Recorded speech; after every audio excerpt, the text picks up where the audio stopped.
Hello student, Kautilya learning में आपका स्वागत है। आज हम लोग उत्तर वैदिक ग्रंथों में वर्णित पंच महायज्ञों के बारे में चर्चा करेंगे। उत्तर वैदिक काल में समाज की बेहतरी के लिए, समाज के उत्थान के लिए पंच महायज्ञों के बारे में चर्चा की गई है। बताया गया है कि इसे समाज के गृहस्थ को करना चाहिए, जिससे समाज का निर्माण हो, ईश्वर प्रसन्न हो और समाज बेहतर बने। तो आज हम लोग देखते हैं, गृहस्थ को 5 महायज्ञों का अनुष्ठान करना पड़ता था।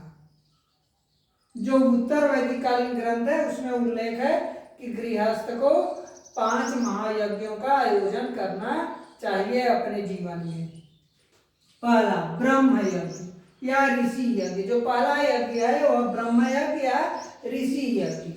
शिक्षा देने वाले ऋषि या प्राचीन ऋषि के प्रति कृतज्ञता प्रकट करने के लिए इस यज्ञ का आयोजन जो ऋषि शिक्षा देते हैं और जो प्राचीन ऋषि हैं जिन्होंने समाज के लिए कार्य किए हैं, उनको कृतज्ञता प्रकट करने के लिए यह यज्ञ किया जाता था।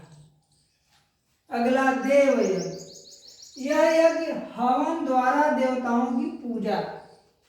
देव यज्ञ में हवन किया जाता था और इसमें देवताओं की पूजा की जाती थी कि देवता प्रसन्न हो और हमारा उत्थान करें। अगला पितृयज्ञ। पितृयज्ञ जो है पितरों के तर्पण और श्राद्ध के लिए किया जाता था। इसका विवरण उत्तर वैदिक ग्रंथों में किया गया है। पितृयज्ञ का, इसमें पितरों का तर्पण और श्राद्ध किया जाता है भोजन और जल द्वारा।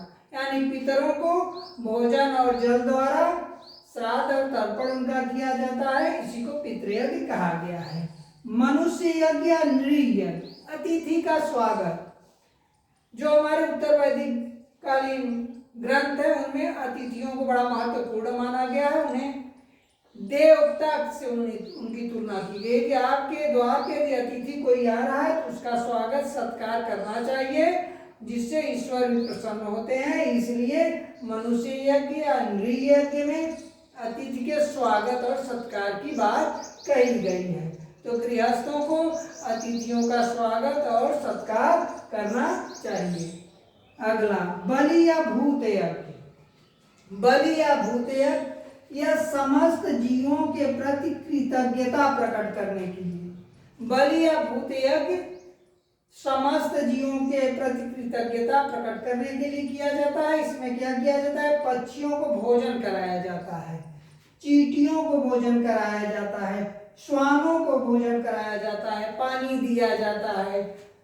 तो भूत या बलि यज्ञ में समस्त जीवों को के प्रति कृतज्ञता प्रकट की जाती है और चींटियों को, पक्षियों को, श्वानों को भोजन और जल दिया जाता है, जिससे इनका भी समाज में, इस पृथ्वी पे योगदान है, इनकी भी भूमिका है। तो इसके लिए कृतज्ञता प्रकट की जाती है और उनके भी भोजन की व्यवस्था गृहस्थों द्वारा की जानी चाहिए। तो इन 5 महायज्ञों को बड़ा महत्वपूर्ण माना गया है हिंदू धर्म में, जिसमें समाज के गृहस्थ के लोगों को ये यज्ञ करने चाहिए, जिससे समाज का बेहतर निर्माण हो सके, समस्त जीवों के प्रति कृतज्ञता दी जा सके। इस प्रकार आज हम यह जो टॉपिक है पंच महायज्ञ समाप्त होता है। फिर हम आपसे मिलेंगे अन्य टॉपिक के साथ।